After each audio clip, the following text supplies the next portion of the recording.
Welcome, ladies and gentlemen, to Cima SCS E3 Essentials Revision, Segment 1, Part 2.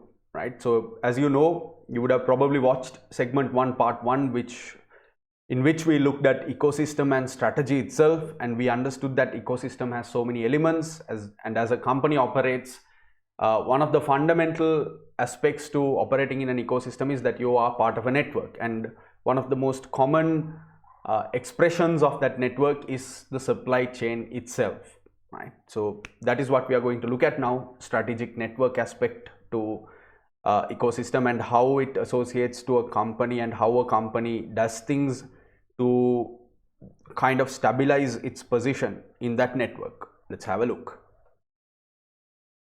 As you know, before I dive into the content, I have these simple instructions for you. Please have a notebook and a pen on the ready. Do follow the slides and my explanations very carefully. Make notes as you deem them necessary. Maintain a list of key topics that you feel you're weak at so you can self-revise later. And please maintain a list of key performance and management tools that can help you model answers in the SCS. The pause button, the pause and play button, is definitely one of your most powerful tools when you use this content to revise. On that note, let's have a look. Strategic networks and integration. So as far as the network is concerned, as I mentioned, this is how networks are translated into real life tangible corporate forms, the supply chain. So there's the push and pull idea of the supply chain, but ideally the key focus is essentially supply chain itself and our place, a company's place in that supply chain. And down the line, in the downstream you have the customer, and in the upstream you have the supplier. So how do we manage your supply elements and your customer elements? Those are the things that will be looked at here. So in the upstream aspect, what are the kind of networks and platforms that are available? The discussion is not very generic or not very basic. The discussion is just key elements that we have to know when we are dealing with upstream, in the upstream side of things. And obviously various, now in modern days, various technologies that are available that can smoothen the whole process of how goods or services or messages or information move through the supply chain aspect. On the downstream, we have to basically talk about the customer. It's customer acquisition, retention, extension, analyzing the customer, and the customer relationship aspect itself, right? So basically we will be talking about the customer and the customer's position in the market. Let's continue. So the supply chain itself, say this diagram, if you just take a closer look at this diagram, you start with the customer demand. So raw materials, to fulfill the demand, raw materials have to be curated or accumulated. Through logistics, the supplier accumulates them, and through logistics the supplier provides them to the manufacturer, and the manufacturer delivers it, and it goes through a distributor, it goes to the retailer, and ultimately through the retailer it arrives at the customer's door or at the customer's hand. So this is the simplest form of production or manufacturing based supply chain. The supply chain encompasses all activities and information flows necessary for the transformation of goods from the origin of raw material to when the product is finally consumed or discarded. Now, transactions between business and its suppliers are referred to as its upstream supply chain, whereas transactions between the business and its customers are referred to as downstream supply chain. So there's the upstream side to it and the downstream side to it, and as a business, managing your relationships with the supplier is the upstream relationship management, which is very important. As important as that is, or I wouldn't say more important, but as important is managing your relationship with the customer as well, that is on the downstream side. Now when we try to understand the supply chain, there is this concept of the push versus pull based model. Now in the push based model, you're basically manufacturing goods without really looking at whether the customer wants it. So when say for example, what happens is, even if you take the supermarket, model, some of the products that get manufactured are manufactured to fill the shelves rather than the pull itself, right? So instead of that, if you look at, say for example, bespoke tailoring, you go to a tailor and you give your measurements. There you have a pull situation where the customer wants something, or you go to a bakery and you order a cake the way you want, say for example a wedding cake. You want it the way you want it. There's a color to it, there's a tone to it, there's a height to it, there are various requirements that you have, and you specify those requirements and the business manufactures or prepares it for you. That is a clear pull situation. So even through that entire chain itself, this idea remains the same. So in a push based model, you supply to forecast and the production is based on the forecasts. Then the inventory is based on the forecast, stock is based on the forecast, and the purchase and the customer ideally purchases what is on shelves. But in the pull based model, customer orders and then automatically the stock is replenished in some form or way. This is usually taken care of under inventory management principles.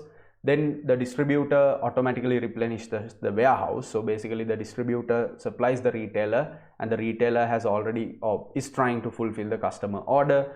So here distributor warehouse is replenished, the manufacturer produces to the order to fulfill the order, and to fulfill the order the manufacturer places the invoice to supply or to get the supplies that are required to manufacture what is needed, so that the distributor can be given that, and the distributor can in turn pass it to the retailer, and ultimately what the customer ordered is fulfilled.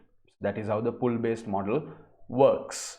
So this is somewhat related to the JIT system as well, where a pull model, right, a just in time system essentially says you purchase to order or you make to order. Only when ordered you only when the customer orders, only when the customer needs things, you get things going. This is the push versus pull based model of how supply chains can work.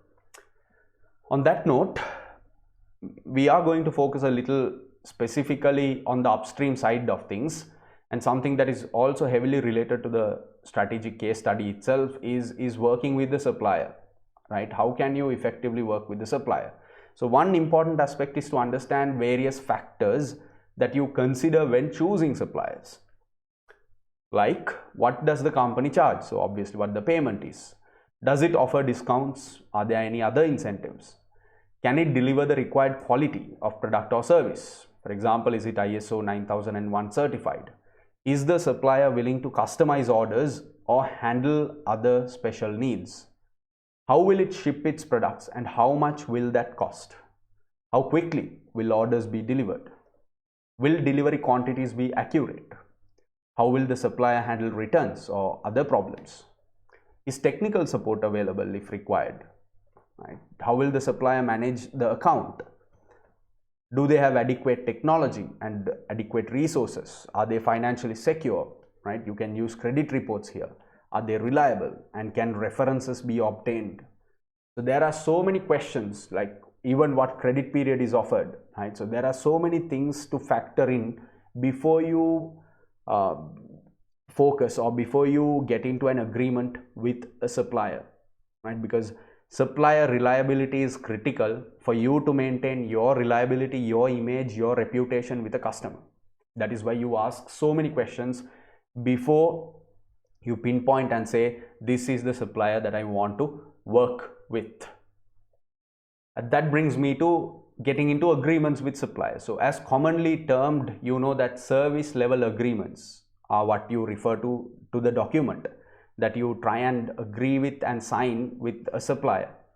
Now, service level agreements should include the following factors, like a detailed explanation of exactly what, right? Detailed explanation of what service the supplier is offering to provide, the targets or the benchmarks to be used, and the consequences of failing to meet them, expected response time to technical queries, the expected time to recover the operations in the event of a disaster such as a systems crash or a terrorist attack, or even modernly very popular cyber risk situations, and the procedure for dealing with complaints, right? So these are some key aspects or key areas that you have to be careful about, and you have to make sure that your service level agreement includes, because a little gap here and there can ultimately deem an entire service level agreement moot or useless in the situation that a crisis arises,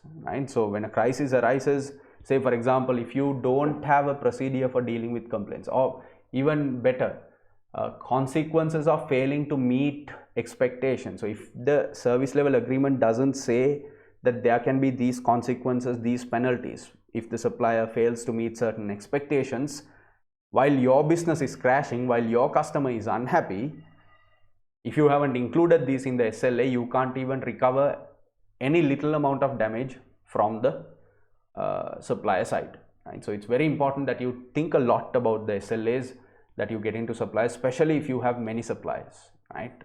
It's even more critical.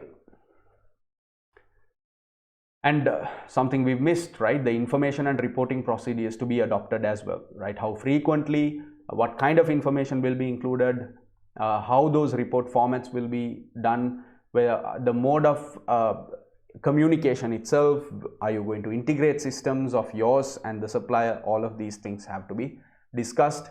And ideally, the final one is, what is the procedure for cancelling the contract? So if the contract is supposed to be cancelled, what procedure will you follow?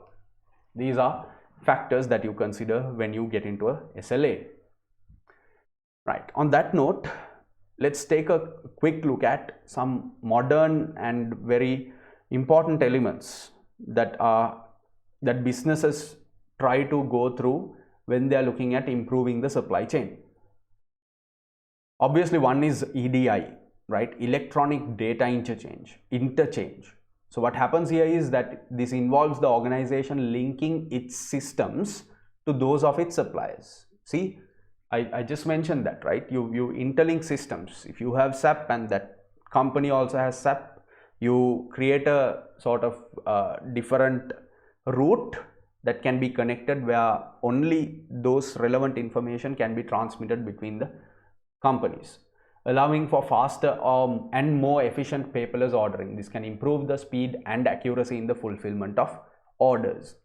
Then this aspect of disintermediation. Now this is again something digitally powered. It's the idea that an intermediary in your supply chain can be removed, right? It's the idea that the organization may be able to buy its supplies online directly from an earlier stage in the supply chain. Example, from a wholesaler rather than a retailer, which could help the business to save money.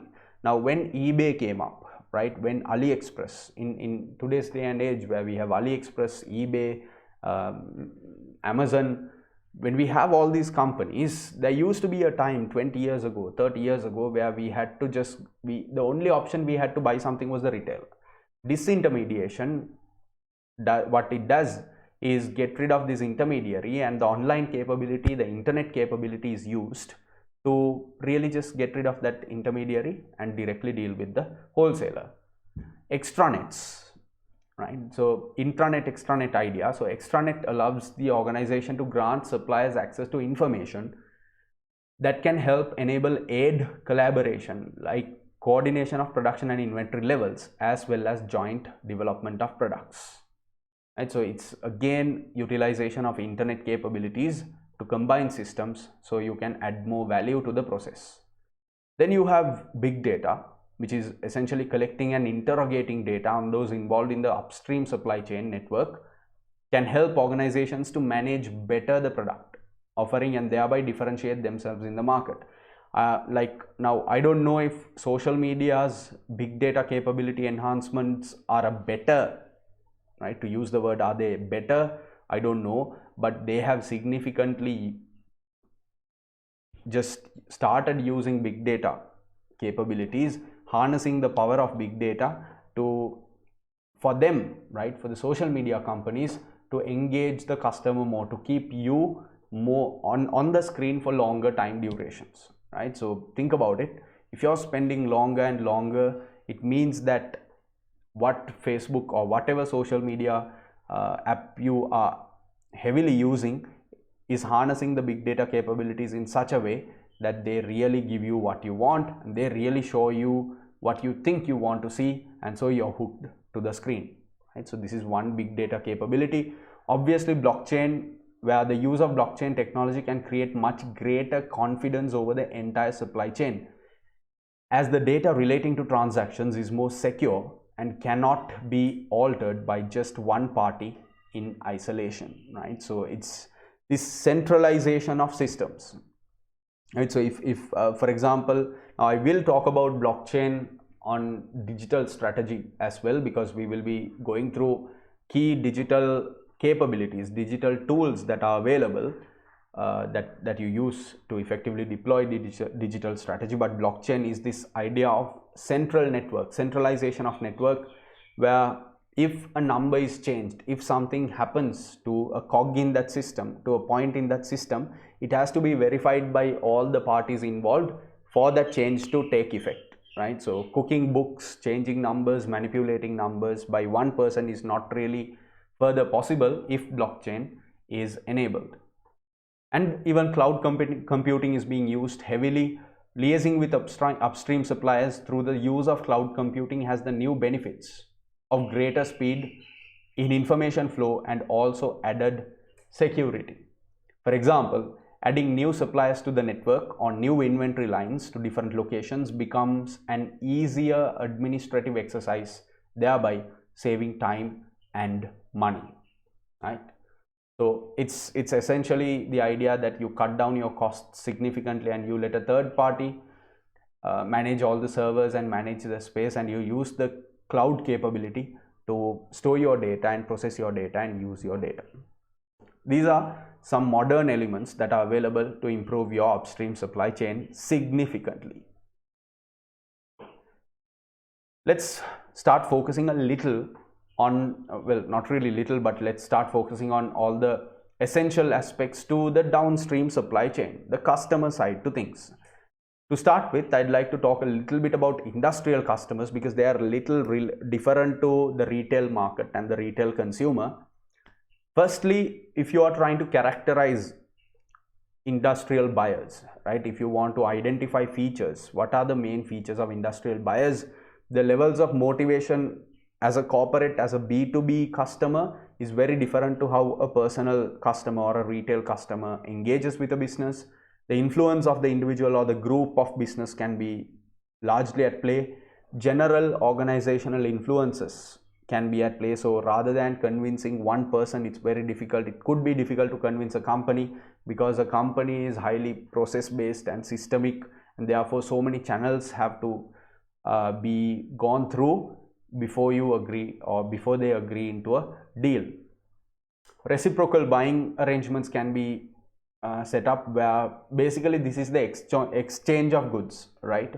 Where you buy and from them and they buy from you, right? You're ideally exchanging value with each other. Then purchasing procedures can change. They might be very digital, they might be very systemic, they might not be very organized. So the process itself can be a key characterization when you are trying to classify your industrial buyers. Obviously, the size of purchases, depending on the level of requirements they have, and also the associated size of the business or the scale of the business itself, and the derived demand aspect to things are key features that characterize industrial buyers. So demand, as I mentioned, is anyway a general factor which entails everything. Now when you want to, now after considering all this and you characterize them, you would want to segment. Like for example, if you download many annual reports, you will notice that they provide a segmental analysis, right? So even in terms of industrial customers, there are various segmentations you can deploy. Especially helps when you are analyzing, monitoring and evaluating performance, also reporting. So there's the geographic segmentation. Purchasing characteristics can be used. The benefit expectations of these industrial buyers can be used as a segmentation point. The type of company, right? What industry and what kind of company that buyer can be classified into, and the size of the company, small, medium scale, small to medium, large enterprise, conglomerate. So you can classify them based on the size as well. Even in terms of, like, for example, if you go to LinkedIn, right, one popular segmentation that they use is the number of employees. So they say 0 to 10, they start with 1, and then 1 to 10, or 2 to 10, and then 11 to 100, and 100 to 5,000, and 5,000 plus, or 10,000 plus, right? So they have this company size in different ways that they quantify to segment their customers. And that brings me to the marketing perspective to things, where to customer, okay, this is not marketing, this is not the generic marketing, the idea is the market itself. So Payne proposed the 6 market model when it comes to a company. So simple idea, a key aspect of managing the downstream supply chain is to ensure effective marketing. This will help to attract customers and improve the image of the organization with consumers. And the 6 market model helps the organization understand who it needs to market to. Yeah. And how do we understand them? Market, or in the 6 markets, the first one is customer markets, essentially the final destination of the product. So you can focus on them. This ability to reach the customer in a highly competitive environment depends on other parties or relationships. So I have ideally switched from a channel-based marketing to a direct marketing or a customer markets approach, especially with the strategic case study, because I enjoy and thoroughly am fulfilling. It is a fulfilling experience to directly engage with you who are watching this segment. Then referral markets, this is the institution or person who refers the customer to the supplier. So this is a very common term, and business cards get exchanged a lot under referral marketing. Supplier markets, where partnerships with suppliers have replaced old adversarial relationships, right? So you're actually working with the supplier, and the supplier might have other customers that the supplier might in partnership link to you, because those suppliers or those customers or those associations have something to buy from you. Then you have recruitment markets, dependency on quality staff. This really, recruitment markets associates itself with a lot of service based organizations, especially knowledge service, on intellectual service kind of organizations. Dependency on quality staff to deliver quality service, and associations to recruit high quality staff. Say for example, if you take PwC, the big 4 firms, right, the so-called big 4 firms, KPMG, PwC, Ernst & Young and Deloitte, they have associations to Cima and ACCA and CIM and various other accounting bodies and organizations, so that those associations will ideally funnel back good recruitments, top quality graduates as recruitments. So even some of you might end up there. That is recruitment marketing. Influence markets, so this is very popular these days. Influence marketing uses public relations and even popularity. Something that is very famous these days is Instagram influencers, right? So there can be personalities with good PR, right, with a large number of follower base, where they will ideally be used, or they can be used as a marketing platform to pitch products. And internal markets, where internal connections between departments and divisions and people are being used. It's really not dissimilar to the concept of internal quality management, where the internal departments coordinate with each other, and various opportunities of creating new customers are capitalized on. Okay, so these are the 6 markets that Payne identified in our attempt to understand who the company needs to market to. So if you are a company, you're thinking what are the markets that are relevant to me, and based on that you will ideally come up with your marketing strategy itself. So that is Payne's the 6 market model. On that note, let's take a look at, obviously, a key aspect to customer acquisition and extension. Now, there are various tools where you can use to acquire customers. So one is search engine marketing, then you have online PR, right, like media alerting services, portal representation, various business blogs, etc. Obviously online partnerships like building links, affiliate marketing, co-branding and sponsorships, interactive advertisements like banners and rich and animated media, like even if you go to a website sometimes things pop up, and various animations are being used to push products.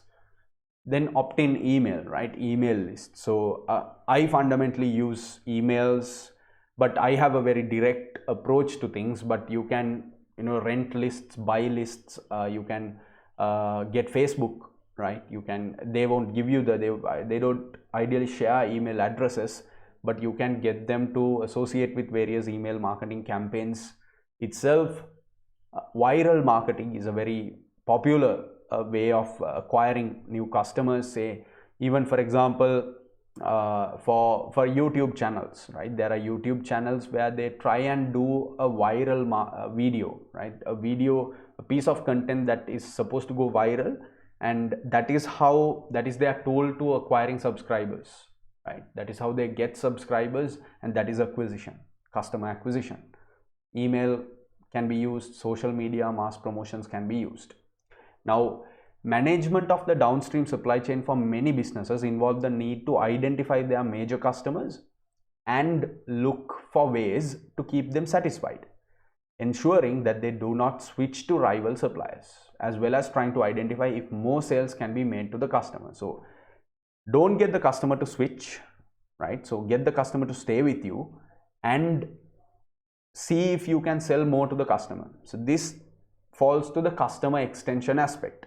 And customer extension can happen in three ways. You can either resell, cross-sell, or upsell. So in resell, you're trying to resell the similar product or previous sales. Now, in terms of the strategic case study, I'm not trying to resell it, right? My objective is to get you to pass the first time, and therefore there is really no resell story here. There is no resell objective here.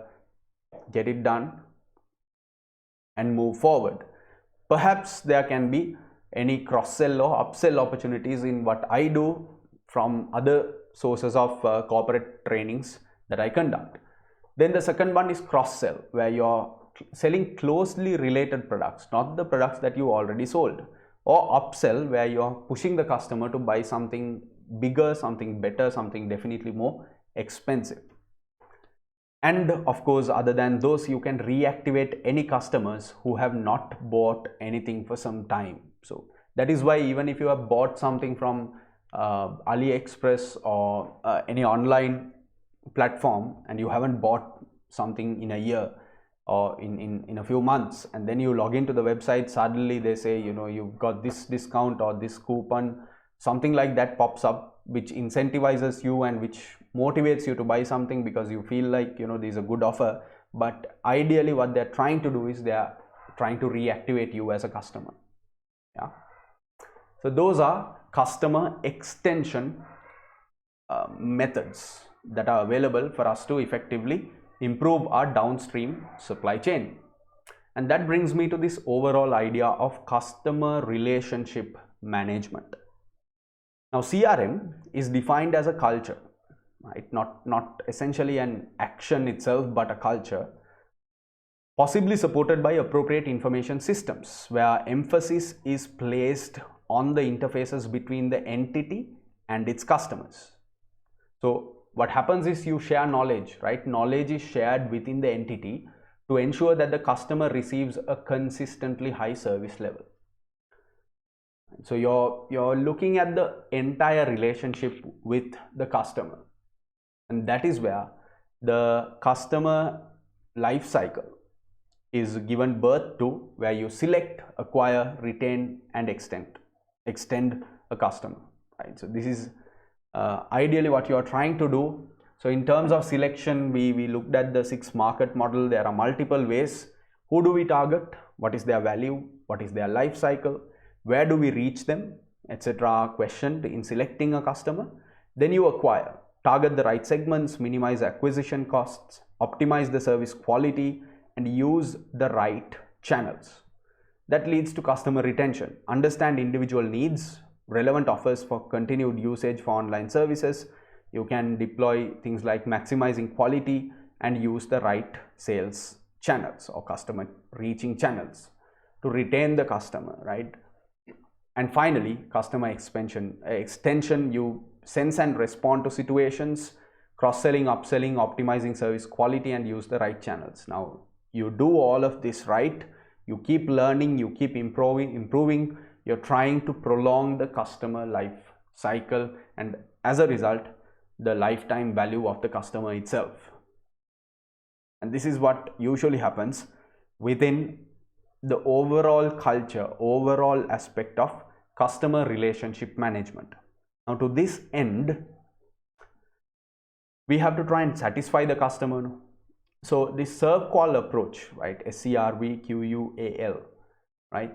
This approach is really about identifying gaps. Now, this was proposed by several authors, including who you see, Parasuraman. Now, let's first go through the sequence. This is a very interesting idea. It might even help you if you're doing business. Now, ideally what happens is the management, okay? Let's say we are the business, we are the management. We have a perception of the consumer expectation. We think what the customer wants. Our perception, right? The customer wants something. We assume that we think that this is what the customer wants. That is our perception. Then this perception is translated. Translation of perceptions into service quality specifications. Then you deliver the service. You translate the perception, then service delivery, including pre and post contacts. Now the service is delivered and it is perceived. It is received by the customer. But then the customer obviously has an expectation and a service that the customer actually received. So these are ideally, this is the sequence of how the perception works. Now, what happened in, or what is proposed in the serve call approach is that both in terms of a consumer and marketer, there are various gaps that we can identify to improve our intelligence about how we could have marketed and to improve the marketing process itself. Now, gap number one is the gap between our perception, management perception of the consumer expectation and the consumer's actual expectation. That is the first gap. We have to try and identify if there's a difference. And as we do business, we start realizing. Say, for example, when I have as I have continued teaching, something I have always thought about is what does the student want?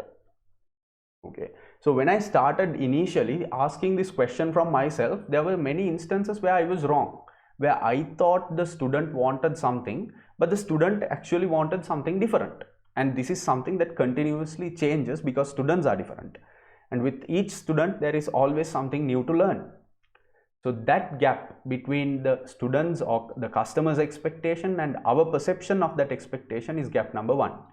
Gap number two is our perception and what we actually are working on delivering, right? The quality, the translated quality of that perception. Gap number three is what we translated and what actually went out there to the customer. That is gap number three.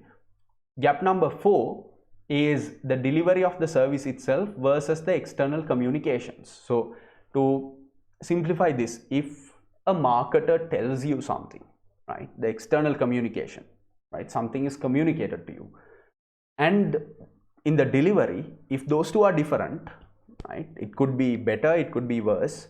That is this gap number four. And finally, gap number five is the ideal expectation of the service and what is finally perceived as a service. So if you can exceed expectations, right, if you can provide a better service, better perceiving experience of that service than the expectation, you have exceeded expectations, and that is where a customer is truly very happy. And this is basically a little bit of a lengthier discussion that we had on the serve call approach, but understand that a marketer and consumer are very too closely linked elements of the downstream supply chain, and therefore the market is always trying to better, or is always supposed to make things better for the customer, and the customer in modern day and age has continuously become a more complex being to deal with. So that marks the end of segment 1, part 2, where we looked at strategic networks, or the idea of supply chain, both from the downstream and the upstream aspects. See you soon. Keep smiling, keep learning. Thank you.